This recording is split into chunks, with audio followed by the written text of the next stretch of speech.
Bonjour Julio, merci de nous accorder cet entretien en direct du VPTech 2015. Alors aujourd'hui, ta conférence parlait de comment créer des hooks dans vos développements et les bonnes pratiques. Alors, qu'est-ce qu'un hook? Un hook, c'est un point d'entrée dans le corps de WordPress. Moi, ce que je voulais parler, c'est on peut ajouter des hooks dans nos plugins ou dans nos thèmes et j'ai montré l'importance justement de les créer. Alors, explique-nous justement comment ça consiste, les conseils techniques que tu nous as donnés. Et bien en fait, habituellement, on utilise les fonctions add action et add filter. Et cette fois-ci, les développeurs, je les invitais à utiliser les fonctions do action et apply filters qui vont permettre de rendre leur développement beaucoup plus flexible. Si tu devais résumer les règles de base justement pour bien développer. Essayer d'avoir un préfixe, un contexte et une action dans le nom, qu'on comprenne bien ce qu'il fait. N'hésitez pas à en ajouter presque trop. De toute façon, si ce n'est pas utilisé, il n'y a pas de perte de performance.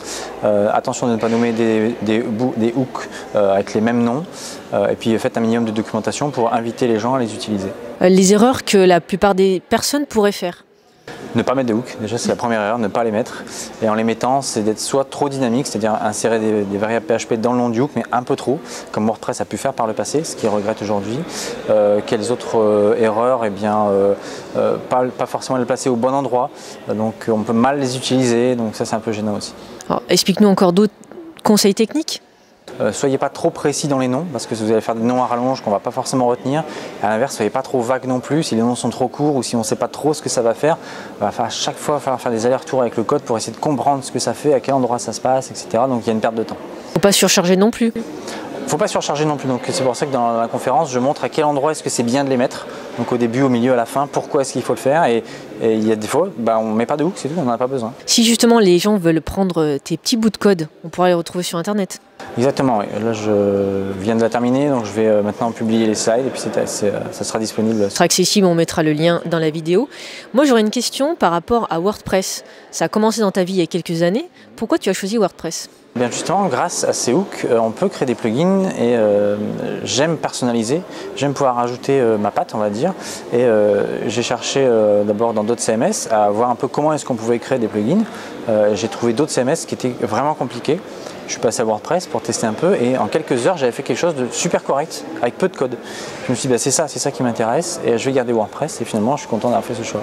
Il y a beaucoup de personnes qui ont les arguments en disant que WordPress, c'est pas sécurisé. On le sait, tu es connu pour la sécurité sur WordPress. Explique-nous, WordPress égale sécurité maintenant en 2015 ? Oui, parce que là, à l'instant où on parle, il n'y a pas de failles connues de WordPress qui sont publiques, etc. Tu les règles toutes ?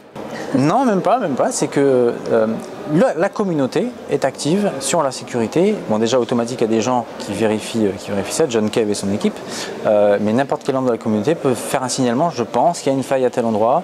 On en parle, on dit oui, on dit non, on règle. Et dans tous les cas, tout ça, ça reste privé. C'est sur un track qui est privé. Donc, seules les personnes qui sont attribuées à ce ticket sur la sécurité sont au courant de cette potentielle faille, peut-être. Elle n'est pas publique, on la patch. Et quand la version de WordPress suivante sort, en fait, c'est déjà patché. Donc en fait, il n'y a toujours pas de faille de sécurité, ni dans la version d'avant, ni dans celle d'après, puisque ça n'a pas été public. Donc il n'y a toujours pas de faille en fait. Même si on en a corrigé une, il n'y en a pas eu à un moment donné. Donc il n'y a pas de doute, WordPress égale professionnel. Exactement, c'est fait pour les professionnels avant tout. Un dernier mot pour nos auditeurs qui nous regarderaient ? Utilisez WordPress et mettez des hooks. Merci pour cet entretien. De rien. À la prochaine. À la prochaine.